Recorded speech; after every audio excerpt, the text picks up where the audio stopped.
2 বছর পর বাবার বাড়িতে ফিরে এসে আমি একদম কল্পনাও করতে পারিনি যে এমন কিছু ঘটবে।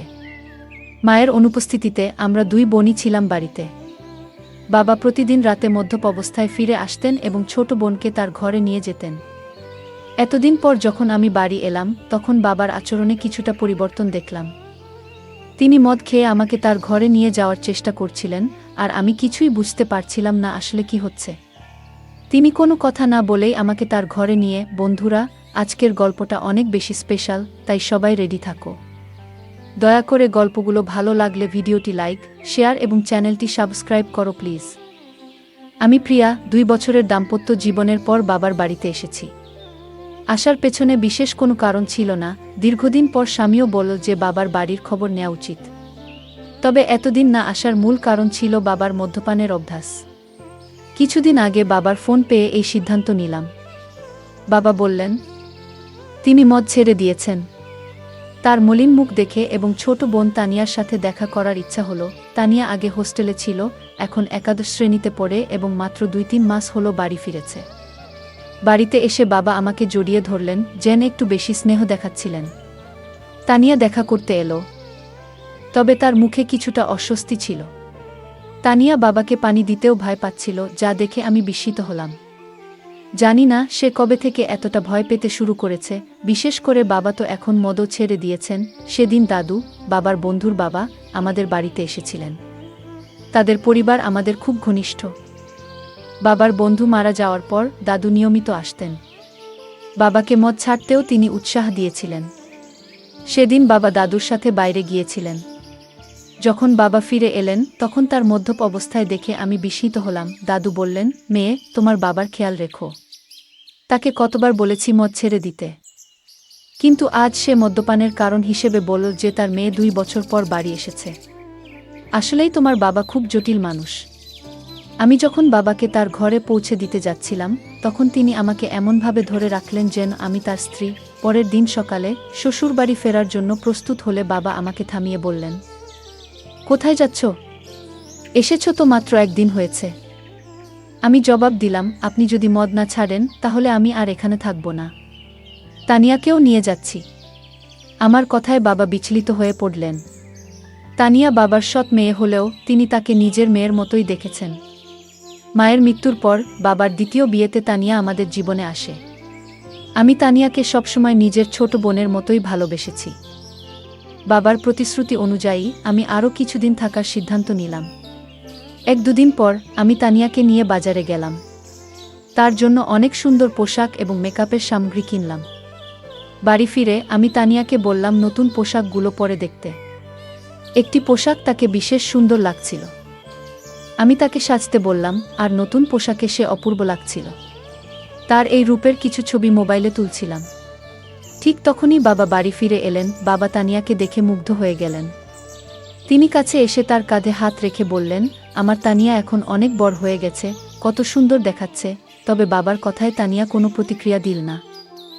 মনে হচ্ছিল বাবার হাত তার কাঁধে রাখাটা সে একদমই সহ্য করতে পারছে না, আর সঙ্গে সঙ্গে সেখান থেকে সরে গেল। সেই রাতে আমি আর তানিয়া এক ঘরে শুয়েছিলাম।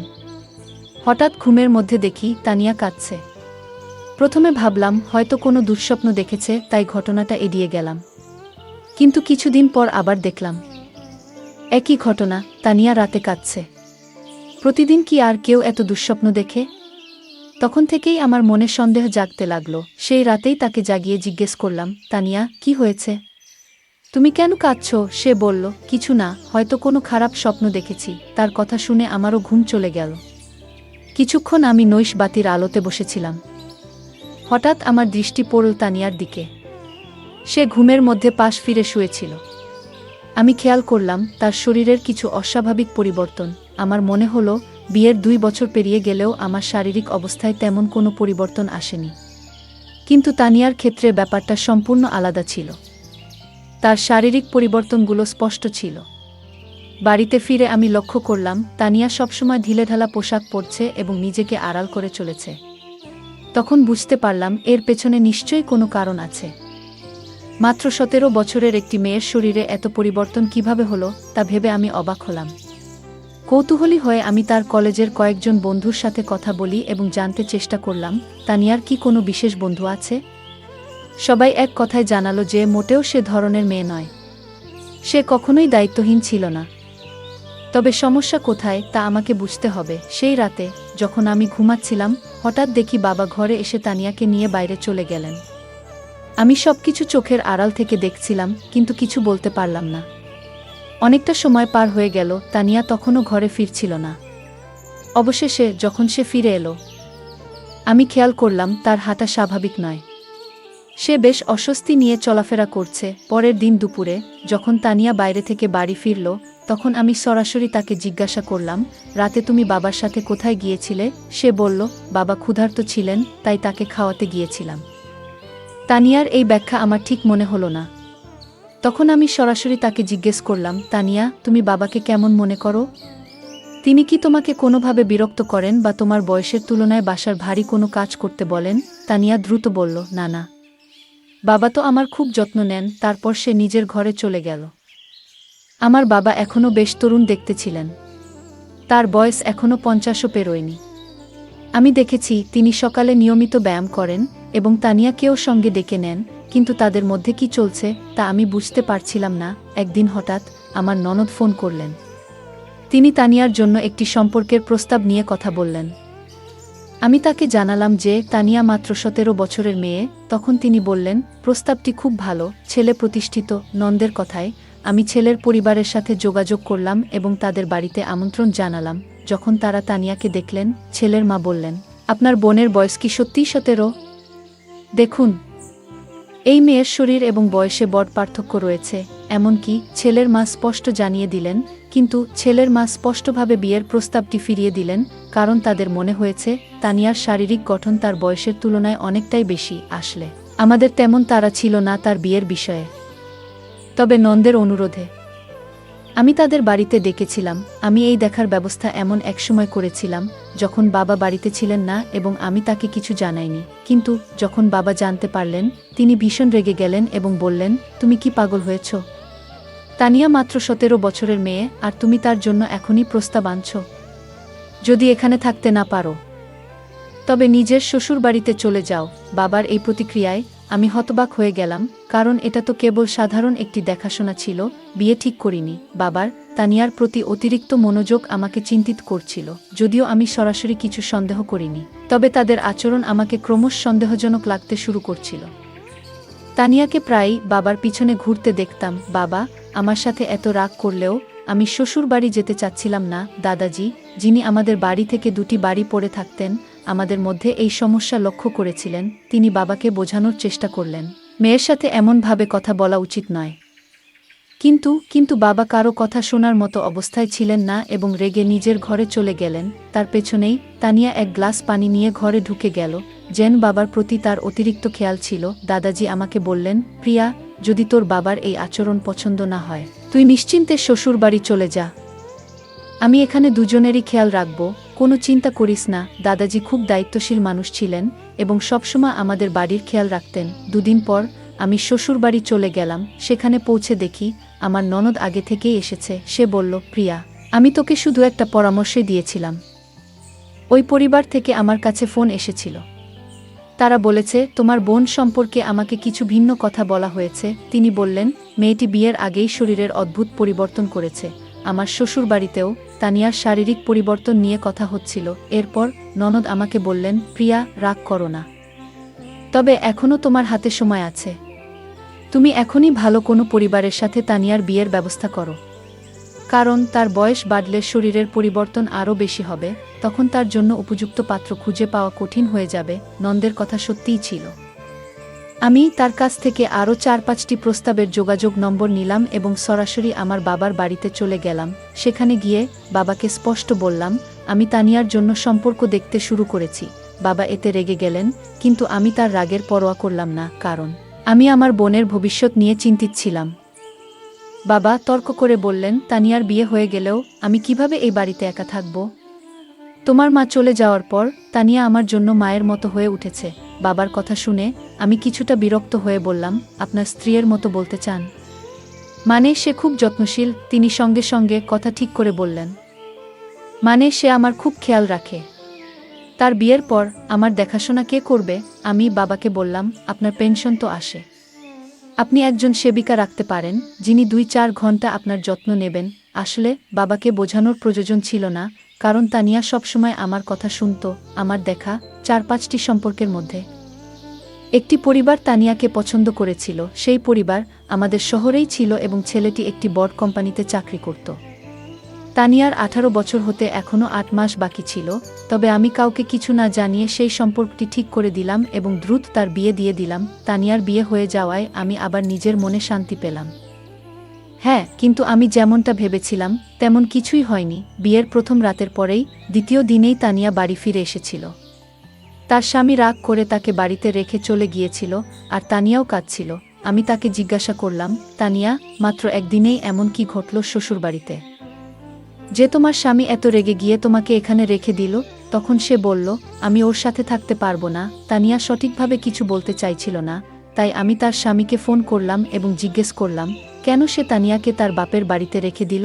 তখন তার স্বামী বলল, তোমার তানিয়া প্রথম রাতেই কিছু অশোভন কথা বলেছে।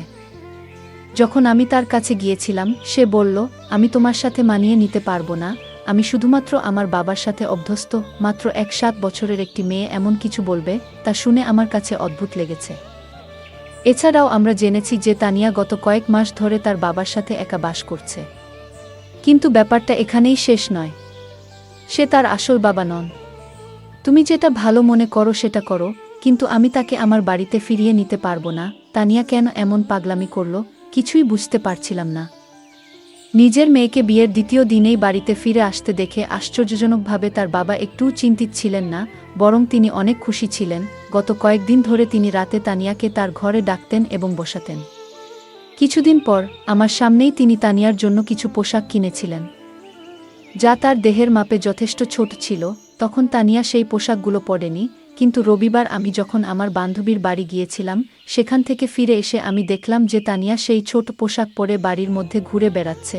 আমার চোখ অবাক হয়ে গিয়েছিল, কারণ সে তার বাবার সামনে ছোট পোশাক পরে হাঁটছিল। বাবা যেভাবে তাকে দেখছিলেন সেটা দেখে আমি সাথে সাথেই তানিয়ার হাত ধরে তাকে আমার ঘরে নিয়ে গেলাম এবং বললাম, তানিয়া, এখন তুমি আর ছোট নেই, একবার নিজেকে আয়নায় দেখো। বাবার সামনে এমন ছোট পোশাক পরে ঘুরে বেড়ানো ঠিক নয়। তানিয়া আমার কথাগুলো শান্তভাবে শুনল, কিন্তু কোনো উত্তর দিল না। সেদিন রাতে আমি ঘুমাচ্ছিলাম, তখন হঠাৎ আমার মনে হলো যেন কেউ আমাকে ধাক্কা দিয়েছে। ঘুম ভেঙে দেখি পাশে তানিয়া নেই। আমি তাকিয়ে দেখলাম সে ঘর থেকে বাইরে যাচ্ছিল। আমি তার পেছনে পেছনে গেলাম এবং দেখলাম সে বাবার ঘরের সামনে দাঁড়িয়ে আছে। আমি পেছন থেকে ডাকলাম, তানিয়া, এত রাতে কোথায় যাচ্ছ? কিন্তু সে আমার কথার কোনো উত্তর দিল না, এমনকি আমার দিকে তাকালো না। আমি তার সামনে এসে দাঁড়ালাম এবং তখন বুঝলাম তানিয়া আসলে ঘুমের মধ্যে হাঁটছিল। পরের দিন সকালে আমি তাকে জিজ্ঞেস করলাম, তানিয়া, তোমার কি ঘুমের মধ্যে হাঁটার সমস্যা আছে? সে বলল, আমারও ঠিক জানা নেই, আমি রাতে ঘুমের মধ্যে হাঁটি, কিন্তু কিছুই মনে থাকে না। আমরা যখন কথা বলছিলাম তখন আমার স্বামীর ফোন এলো। তিনি কয়েকদিনের মধ্যে আমাকে নিয়ে যেতে আসবেন বলে জানালেন। তানিয়া এই কথোপকথন শুনে আমাকে যেতে দিতে একদম রাজি ছিল না। ঠিক সেই মুহূর্তে দাদু সেখানে এসে হাজির হলেন। 7 বছর বয়স হলেও দাদু এখনও বেশ শক্তিশালী ছিলেন। আমাদের কথাবার্তা অনেকেই শুনছিল। দাদু তানিয়াকে বললেন, তুমি শ্বশুরবাড়িতে থাকতে চাও না, কিন্তু তোমার বড় বোন তোমার মতো নয়, তার অনেক দায়িত্ব আছে। বাপের বাড়ি মেয়েদের জন্য অল্প সময়ের জায়গা, তাকে তার দায়িত্ব পালন করতে হবে, তাকে বাধা দিও না। দাদু তানিয়ার কাঁধে হাত রেখে কথা বলছিলেন, কিন্তু হঠাৎ তানিয়া দাদুর হাত ঝেড়ে ফেল এবং বলল, আমাকে অযথা উপদেশ দেবেন না, সে আমার বোন, তার সাথে কি কথা বলতে হবে সেটা আমি নিজেই দেখে নেব। আপনি নিজের বিশ্বাসটা দেখুন। তানিয়ার এমন অদ্ভুত আচরণ আমারও ভালো লাগেনি। কয়েকদিন পর আমার স্বামী আমাকে নিতে আমার বাপের বাড়িতে এলো। তানিয়া তার জামাইয়ের কাছে কিছুদিনের জন্য বাড়িতে থাকার জেদ ধরল। আমার স্বামী ও তানিয়ার জেদ দেখে রাজি হয়ে গেলেন। আমার স্বামী আমাকে বলল, প্রিয়া, তুমি গত কয়েকদিন ধরে বাপের বাড়িতে আছো। এই সময়ে তোমার বোনের সাথে অনেক কিছু ঘটেছে। তুমি একবারও তার সাথে এ বিষয়ে কথা বলেছ? আমি বললাম, এ নিয়ে কথা বলার কি আছে? যা হচ্ছে সবই সে নিজের ইচ্ছেতে করছে। আমার কথা শুনে স্বামী শুধু মাথা নাড়ল, কিছু বলল না। সেদিন রাতে আমরা একসাথে ঘুমাতে গেলাম, আর তানিয়া তার বাবার ঘরে ঘুমাচ্ছিল। পরের দিন আমরা সবাই ছোট্ট একটি ট্রিপে যাওয়ার পরিকল্পনা করেছিলাম।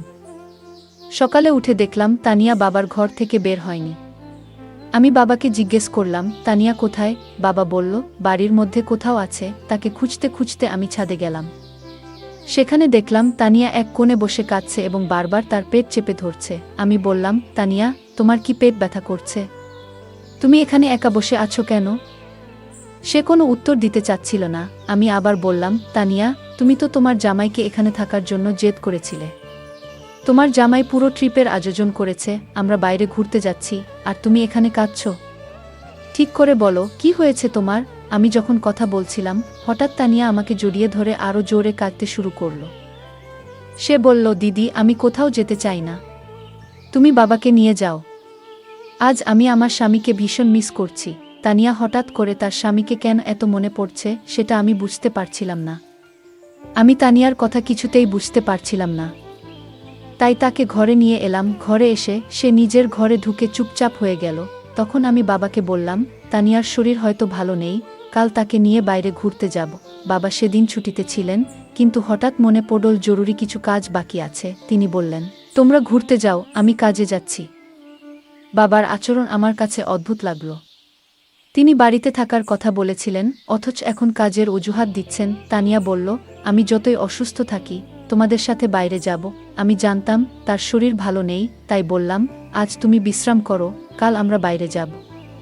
পরে বাবা আর তানিয়া আমাদের সাথে বাইরে গেলেন না। কিন্তু আমি আর আমার স্বামী ঘোরার পরিকল্পনা বাতিল না করেই বেরিয়ে পড়লাম। সন্ধ্যায় তানিয়ার স্বামীকে নিয়ে বাড়ি ফিরে দেখি তানিয়ার ঘর থেকে কিছু অদ্ভুত আওয়াজ আসছে। তার সেই আওয়াজ শুনে আমরা ভীষণ ভয় পেয়ে গেলাম। আমরা দৌড়ে তার ঘরের কাছে গেলাম, কিন্তু ঘরের দরজা ভেতর থেকে বন্ধ ছিল। আমার স্বামী দরজাটা ভেঙে ফেলল, আর ভেতরে যা দেখলাম তা দেখে আমরা যা দেখলাম তাতে আমরা গভীরভাবে বিচলিত হয়ে পড়েছিলাম। আমার 17 বছরের বোন তানিয়া এমন একজন বৃদ্ধের সাথে ছিল, যার আচরণ একেবারেই অনুচিত ও অপ্রত্যাশিত ছিল। সেই দৃশ্য দেখে আমার স্বামী প্রচণ্ড রেগে গিয়ে সরাসরি সেই ব্যক্তির দিকে এগিয়ে যায় এবং তাকে জিজ্ঞাসা করতে শুরু করে। যখন আমরা বাড়ি থেকে বাইরে ছিলাম, তখন শুধু বাবা আর তানিয়া ছিল ঘরে। কিন্তু যেটা ঘটছিল তার কেন্দ্রে ছিল এক প্রবীণ ব্যক্তি, যিনি প্রায় 60 বছরের। আমি বাবার ঘরে গিয়ে দেখি তিনি সম্পূর্ণভাবে অচেতন অবস্থায় পড়ে আছেন। ঠিক সেই মুহূর্তে তানিয়া আমার কাছে ছুটে এসে জড়িয়ে ধরে। আমি তাকে শান্ত করে জিজ্ঞেস করলাম, তানিয়া, আসলে কি ঘটছে? এই ব্যক্তি কি তোমার সাথে এর আগেও এমন কিছু করেছে? তানিয়া চোখ মুছতে মুছতে বলল, হ্যাঁ দিদি, দাদু অনেকবার আমার প্রতি অন্যায় আচরণ করেছে। এমনকি গতকাল রাতেও তার আচরণ খুবই খারাপ ছিল। দাদু বাবাকে কিছু টাকা ঋণ দিয়েছিলেন, কারণ বাবার বাজে অভ্যাসের জন্য আমাদের বাড়িটা প্রায় বিক্রি হওয়ার পথে ছিল। তখন দাদু আমাদের সাহায্য করেছিলেন। বাবা সেই ঋণ শোধ করতে না পারলে হয়তো আইনগত সমস্যায় পড়ে যেতেন। সে সময় আমি ভেবেছিলাম দাদু একজন ভালো মানুষ, কিন্তু পরে বুঝতে পারলাম তার আসল চেহারা অন্যরকম। দাদু প্রায়ই বাড়িতে এসে বাবার সাথে মদ খেতেন, আর বাবা ঘুমিয়ে পড়লে আমাকে অত্যাচার করতেন। গতকালও একইভাবে আমাকে হুমকি দিয়ে বললেন, কাউকে বললে বাবাকে জেলে পাঠাবো। এতদিন এসব সহ্য করেছি, কিন্তু তোমাকে বলতে পারিনি।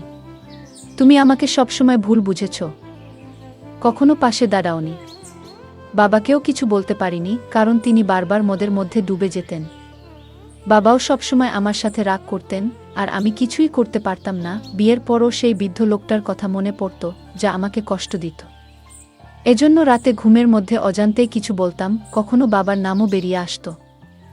আমার স্বামীও আমাকে বুঝতে পারেননি।